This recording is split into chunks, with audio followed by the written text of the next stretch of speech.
আজ থেকে প্রায় 1 মাস পূর্বে 5 আগস্ট আমাদের ছাত্র জনতার যে সংগঠিত হয়েছিল 1971 পরে বাংলাদেশের ইতিহাসে অন্যতম একটি অধ্যায়, যে অধ্যায় নিয়ে 53 বছরের ইতিহাসের একটি পরিবর্তন হয়েছে, কিংবা বলতে পারি যে 16+2 18 বছরের একটি ফ্যাসিজমের যে পট পরিবর্তন এবং পতন সেটি ঘটেছে।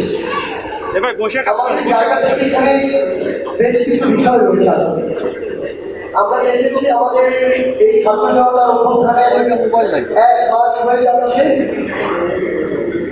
আমাদের যে রক্তের দাগ, সেই দাগগুলো কিন্তু এখনো শুকায়। আপনি ঢাকা শহরের অন্যতম হসপিটালগুলোতে আজকে যান, আপনি Dhaka medical college, Suhrawardy hospital, orthopaedic hospital থেকে শুরু করে চক্ষু ইনস্টিটিউট, আপনি যেখানেই যান, সেই রক্তের দাগ, সেই বুলেটের চিহ্ন, কিংবা মোবাইল ডাউন করে যে দোষক যারা হাতে ধারালো অস্ত্র নিয়ে রাস্তায় নেমেছিল সাধারণ মানুষ ছাত্র জনতাকে ছিন্ন বিচ্ছিন্ন করার জন্য, সেই রক্তাক্ত দাগ আর ক্ষত চিহ্নগুলো এখনো রয়েছে। এখনো সেই দাগগুলো অনেকে শরীরে নিয়ে রাস্তায় চলছে, কিছুটা সুস্থ হয়ে কিংবা কিছুটা ব্যথা নিয়ে। সেই জায়গা থেকে আমরা মনে করি যে আমাদের এই যে ক্ষত চিহ্নগুলো, এই চিহ্নগুলো আমাদের প্রত্যেকে ধারণ করা উচিত। প্রত্যেকটি মানুষের আলাদা আলাদা একটি ইতিহাস রয়েছে, প্রেক্ষাপট রয়েছে। এই বিগত 2 মাসে একজনের সাথে আসলে আরেকজনের ইতিহাস কি কিংবা অভিজ্ঞতা কি আপনি কখনো এক করতে পারবেন না, কারণ প্রত্যেকে যে ঘটনাগুলো ফেস করেছে সেগুলো একজনের দিয়ে আরেকজনের থেকে ভিন্ন। সেই জায়গায় আমরা শুধু আন্তর্জাতিক মিডিয়া নয়, দেশীয় মিডিয়া নয়, বরং প্রত্যেককে তাদের জায়গা থেকে আমরা অনুরোধ করব, আপনারা এই ডকুমেন্টেশনগুলো করুন। আপনারা দেখুন কীভাবে নিষিদ্ধ গুলিগুলো দিয়ে আমার ভাইয়ের বুকটি ঝাঁঝরা করা হয়েছে, কীভাবে পুলিশ ওই লিথাল গুলিটি, জনগণের টাকায় কেনা গুলিটি বাংলাদেশের ছাত্র জনতার মেরুদণ্ডে বিদ্ধ করার জন্য, জীবন দেওয়ার জন্য ব্যবহার করেছে। এটি অবশ্যই বাংলাদেশ যতদিন থাকবে বাংলাদেশের ইতিহাসের পাতায় লেখা থাকতে হবে। এটি যদি লিখে না থাকে তাহলে পরবর্তীতে এই আওয়ামী কিংবা অন্য কোনো দল আবার একইভাবে এই ফ্যাসিজম, এই ফ্যাসিবাদের ধারক ও বাহক হয়ে উঠবে। তাদের একটি জায়গা থাকা উচিত, মনে রাখা উচিত মানুষ কতটা ঘৃণা ভরে এই ফ্যাসিস্ট সরকারকে প্রত্যাখ্যান করেছিল, কত নির্লজ্জভাবে তারা যখন এই ফ্যাসিবাদকে চালিয়েছিল, মানুষ কীভাবে এই ফ্যাসিবাদের পতন ঘটিয়েছিল। আমরা চাই আপনারা এই ডকুমেন্টেশনটি করুন। আমরা ভাবছিলাম যে 5 আগস্টের পরে 1 মাস হয়ে গিয়েছে, বিভিন্ন জন বলছিল যে আমরা একটি বিজয় র্যালি করতে পারি কিনা, কিন্তু আমাদের অধিকাংশ ভাইরা বোনেরা ছাত্র জনতা তাদের জায়গা থেকে স্পষ্ট করে জানিয়ে দিয়েছে বিজয় র্যালি, বিজয় মিছিল করার সময় এখনো হয়নি।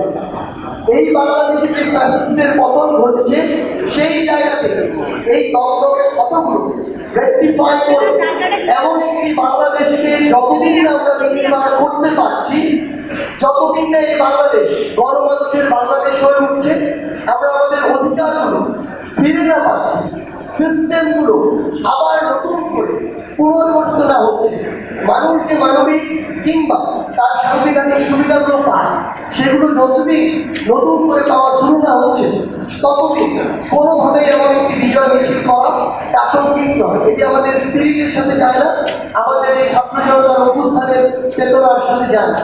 সেই জায়গা থেকে আমরা এই মুহূর্তে সবচেয়ে গুরুত্বপূর্ণ মনে করি আমাদের সেই ভাই বোনদের যারা এই ফ্যাসিস্ট সরকারের পতনের জন্য, আওয়ামী লীগের এই দুর্বিষহ শাসন ও শোষণ আমলের পতনের জন্য নিজের রক্ত দিয়েছে, জীবন দিয়েছে। গুলির সামনে আবু সাইদ থেকে শুরু করে আমার হাজারো ভাই যেভাবে বুক পেতে দিয়েছে, একটা গুলি খেয়ে পরের গুলিটি আবার নিজের বুকে নেওয়ার জন্য শক্তি নিয়ে দাঁড়িয়ে গিয়েছে। এখন সময় হচ্ছে আমার সেই ভাইদেরকে স্মরণ করা, ধারণ করা। সেই জায়গা থেকে আমরা মনে করি যে আগামীকালকে 5 সেপ্টেম্বর পুরো বাংলাদেশে প্রত্যেকটি জেলা, প্রত্যেকটি উপজেলা, প্রত্যেকটি ইউনিয়ন যেভাবে এক একটি যুদ্ধের সেক্টর হয়ে উঠেছিল সেই 5ই আগস্টের দিন কিংবা তার পূর্বের দিনগুলোতে, সেভাবে আগামীকাল আবারও আমার ওই শহীদ ভাইদের স্মৃতিকে, স্পিরিটকে নিজের মধ্যে ধারণ করে আমার ওই যে আহত ভাইগুলো এখনো হাসপাতালের বিছানায় কাতরাচ্ছে, আমার যে ভাই বোনগুলো তাদের হাত হারিয়েছে, পা হারিয়েছে, চোখ হারিয়েছে, তাদেরকে স্মরণ করে তাদের স্মৃতিকে ধারণ করে আমরা আগামীকাল 5 সেপ্টেম্বর আমাদের ছাত্র জনতার অভ্যুত্থানের 1 মাস পূর্তি উপলক্ষে আমরা একটি শহীদি মার্চ করতে চাই।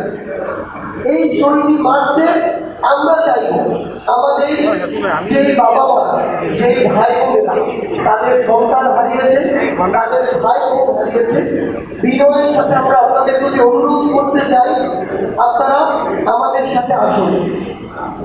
আপনারা যে ভার নিয়ে আজকে চলছেন, হাঁটছেন, আমরা সেই ভারের সঙ্গী হতে চাই। আমরা সবসময় আপনাদের সন্তান হয়ে, ভাই বোন হয়ে আপনাদের সাথে একইভাবে চলতে চাই। সেই জায়গায় আমরা চাইব পুরো বাংলাদেশের ছাত্র জনতা আবারও তাদের প্রত্যেকের জায়গা থেকে তারা এই শহীদি মার্চে অংশগ্রহণ করবে, যেখানে আমার শহীদ ভাইদের ছবি থাকতে পারে ফেসবুকে, আমার শহীদ ভাইরা যেই চেতনাকে, যে স্পিরিটকে ধারণ করে নিজের জীবন দিয়েছে সেই কথাগুলো থাকতে পারে। আমরা যে ওই মেসেজ যে কোনো সরকার তার কোনোদিন গ্রহণ করতে প্রস্তুত নই, আমরা যে তাদেরকে ঘৃণা করে প্রত্যাখ্যান করছি, করব, সেই মেসেজগুলো থাকতে পারে। আমরা অন্তর্বর্তীকালীন সরকারের কাছে কি চাই সেই বার্তাগুলো থাকতে পারে। আমরা কেমন বাংলাদেশ চাই সেই কথাগুলো থাকতে পারে। কিংবা আইন শৃঙ্খলা রক্ষাকারী বাহিনী থেকে শুরু করে ইভেনিং বৈষম্য বিরোধী ছাত্র আন্দোলনের কাছে আগামীতে আমরা কি চাই, কিভাবে নতুন একটি আমরা পলিটিক্যাল সেটেলমেন্ট চাই, আমরা কোন পথে যেতে পারি, আপনার সেই ভাবনাগুলো, সেই চিন্তাগুলো থাকতে পারে, আপনার সেই প্রশ্নগুলো থাকতে পারে। আমরা ব্যানারে, ফেস্টুনে, প্লেকার্ডে সেই জিনিসগুলো দেখতে পাই এবং দেখতে চাই। এবং আমরা আমাদের ছোট ভাই বোনেরা যারা রয়েছেন কিংবা যারা বড়রা রয়েছেন, যারা ছবি আঁকেন, ছবি এঁকে নিজের মনের ভাব প্রকাশ করেন, আমরা সেগুলো দেখতে চাই। অর্থাৎ আপনার নিজের জায়গা থেকে যেভাবে যা কিছু করে মনে হয় যে আপনি এই শহীদি মার্চে নিজের অংশগ্রহণকে আরও বেশি স্পষ্ট করতে চান এবং এর সমৃদ্ধ করতে চান, সেই স্বতঃস্ফূর্ত অংশগ্রহণ আমরা আপনাদের কাছে চাই আগামীকালকের এই শহীদি মার্চে। আমরা যদি আমাদের ঢাকার রূপটি বলি, তার পূর্বে একটি জিনিস বলতে চাই। 5ই আগস্ট সকাল 10টায় যখন বৃষ্টি হচ্ছিল, 11টার দিকে অ্যাপ্রক্সিমেট যখন আবার আমাদের সকল ইন্টারনেট বন্ধ করে দেওয়া হলো, কিংবা 12টার দিকে ইন্টারনেট আসার পরেও আমাদের 2টায় যখন শাহবাগে একত্রিত হওয়ার কথা ছিল, তার ঠিক 2 ঘন্টা পূর্বেও কিন্তু পুরো বাংলাদেশের ছাত্র জনতার মধ্যে এটুকু চিন্তা কাজ করছিল যে আমরা যে জন্য নিজের জীবনের রিস্ক নিয়ে শাহবাগের দিকে ছুটে যাব সেটি সফল হবে কিনা। কিন্তু তার ওই চিন্তায়, চেতনায়, স্পিরিটে, আগ্রহে কিংবা তার ওই যে মনের যে একান্ত চাওয়া যে ফ্যাসিবাদের পতন ঘটাতে হবে, সেই জায়গায় কিন্তু বিন্দুমাত্র কমতি ছিল না। তারপর ওই 2 ঘন্টা আগে সামান্য যদি মনের মনে আশঙ্কাও থাকে, সেটি নিয়েও সবাই যখন নেমে পড়লো, তখনও এই ভাইরা, এই বোনেরা যারা বুক পেতে দিয়েছিল, তারা কিন্তু নিশ্চিত ছিল না এই ফ্যাসিস্টের পতন হবে কিনা। কিন্তু 3 দিক থেকে, ওই উত্তরার দিক, উত্তরা বিএনএসের দিক থেকে বলি, বসুন্ধরা, রামপুরা, পান্ডা, বনশ্রীপ্রগতি সড়কের ওই 1 নম্বর 2 নম্বর সেক্টরের দিক থেকে বলি, কিংবা আমার এই চিটং রোড, শনিরাত্রা, যাত্রাবাড়ি একটি সাইড দিয়ে বলি, এই 3টি সাইড সহ পুরো ঢাকা সকল রাস্তা দিয়ে যখন এক প্রকার আবাবিল পাখির মতো লক্ষ লক্ষ মানুষ রাস্তায় নেমে আসে, তখন ওই ফ্যাসিস্ট সরকারের পতন হয়, তারা দেশ ছেড়ে পালাতে বাধ্য হয়। সেই জায়গায় আমরা বিশ্বাস করি, আমরা চাই আগামীকালকেও সেইভাবে বড় জোয়ার নেমে আসুক।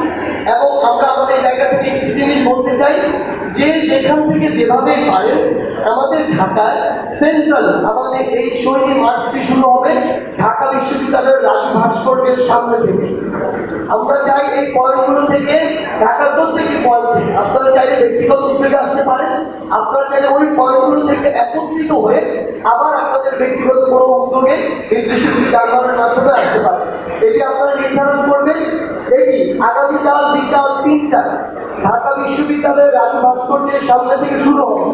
আমি রুটটি বলছি, আমাদের শহীদ মার্চের রুট হবে রাজু ভাস্কর্য থেকে শুরু করে নীলক্ষেত হয়ে নিউ মার্কেট, কলাবাগান, এরপরে ধানমন্ডি পার হয়ে মানিক মিয়া এভিনিউ হয়ে, অর্থাৎ সংসদ ভবনের সামনে দিয়ে ফার্মগেট, কাউরান বাজার, শাহবাগ, আবার রাজু ভাস্কর্য হয়ে আমাদের জাতীয় শহীদ মিনারে গিয়ে শেষ হবে।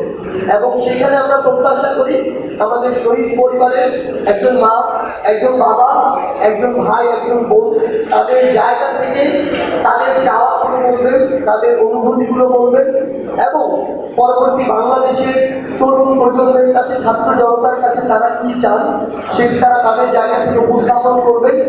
কেমন একটি বাংলাদেশ তাদের প্রত্যাশা, আমরা কিভাবে তাদের পাশে তাদের সন্তান হয়ে, ভাই বোন হয়ে থাকতে পারি আগামী প্রত্যেকটি দিন, সেই জিনিসগুলো তারা তাদের জায়গা থেকে উপস্থাপন করবেন।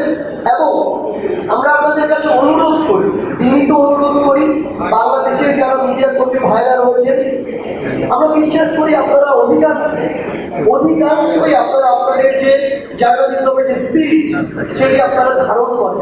আপনাদেরকে বাধ্য করা হয়েছিল, চেপে ধরা হয়েছিল, আপনাদের পাবলিশ করা নিউজটি বুঝতে বাধ্য করা হয়েছিল। আমরা আমাদের আন্দোলনের সময় দেখেছি, সত্যি একটি হেডলাইন যখন দিয়েছে কয়েক মিনিট পরে সেটি মুছে দেওয়া হয়েছে। কোন ফ্যাসিস্টের চাপে এগুলো করা হয়েছে আমরা জানি, কিন্তু এখন আপনাদের এই বাধাগুলো নেই। আমরা চাই আপনারা হসপিটালগুলোতে যান, আমাদের যে ভাই বোনগুলো এখনও কাতরাচ্ছে এই ডকুমেন্টেশনগুলো আপনারা করবেন। এগুলো ইতিহাসের সবচেয়ে বড় অংশ হয়ে থাকবে। ৭১-এ এই আধুনিকায়ন ছিল না, এই মিডিয়া ছিল না, আমার এই প্রচার মাধ্যম ছিল, এখন আছে।